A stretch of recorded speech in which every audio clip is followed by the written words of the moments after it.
Q8350. If a shock strut bottoms after it has been properly serviced, the A.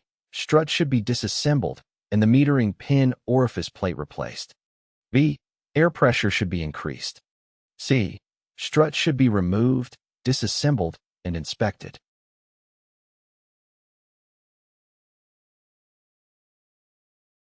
The correct answer is C. If a shock strut bottoms after it has been properly serviced, it is likely that there is a problem with the strut itself. The strut may be damaged or worn, or it may not be properly assembled. The only way to determine the cause of the problem is to remove, disassemble, and inspect the strut. Q8351. A high-speed aircraft tire with a sound cord body and bead may be recapped. A. A maximum of 3 times. B. Only by the tire manufacturer.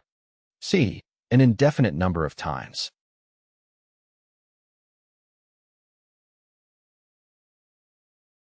The correct answer is C.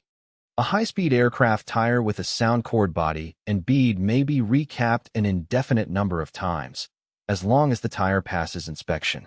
The tire must be inspected for any signs of damage, such as cracks, cuts, or bulges. If the tire is found to be damaged, it must be replaced. Q8352. If an airplane equipped with master cylinders and single-disc brakes has excessive brake pedal travel, but the brakes are hard and effective, the probable cause is A. The master cylinder one-way cup is leaking. B. Worn brake linings. C. Worn brake disc causing excessive clearance between the notches on the perimeter of the disc and the splines or keys on the wheel.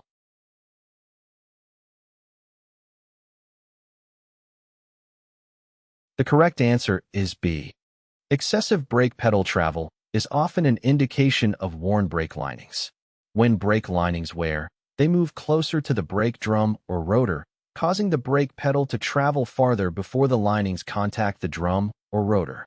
If the brakes are hard and effective, it indicates that there is no problem with the hydraulic system or the brake discs, but only the linings are worn. Q8353. The correct inflation pressure for an aircraft tire can be obtained from A. Tire manufacturer's specifications. B. The aircraft service manual. C. The information stamped on the aircraft wheel.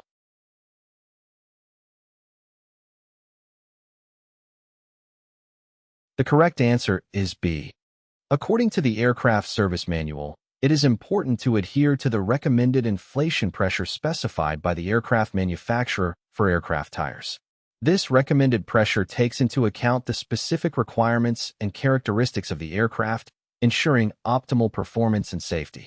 It is crucial to follow the aircraft manufacturer's guidelines rather than relying solely on the pressure specified by the tire manufacturer, as the aircraft manufacturer's recommendations are tailored to the particular aircraft model and its operating conditions.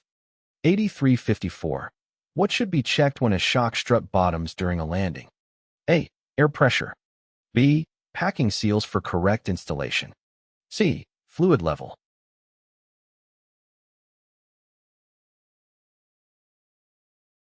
The correct answer is C. When a shock strut bottoms during a landing, it indicates that there is insufficient fluid in the strut. The fluid level should be checked and the strut should be serviced if necessary. A low fluid level can cause damage to the strut and affect its performance. It is important to maintain the proper fluid level to ensure the safe operation of the landing gear.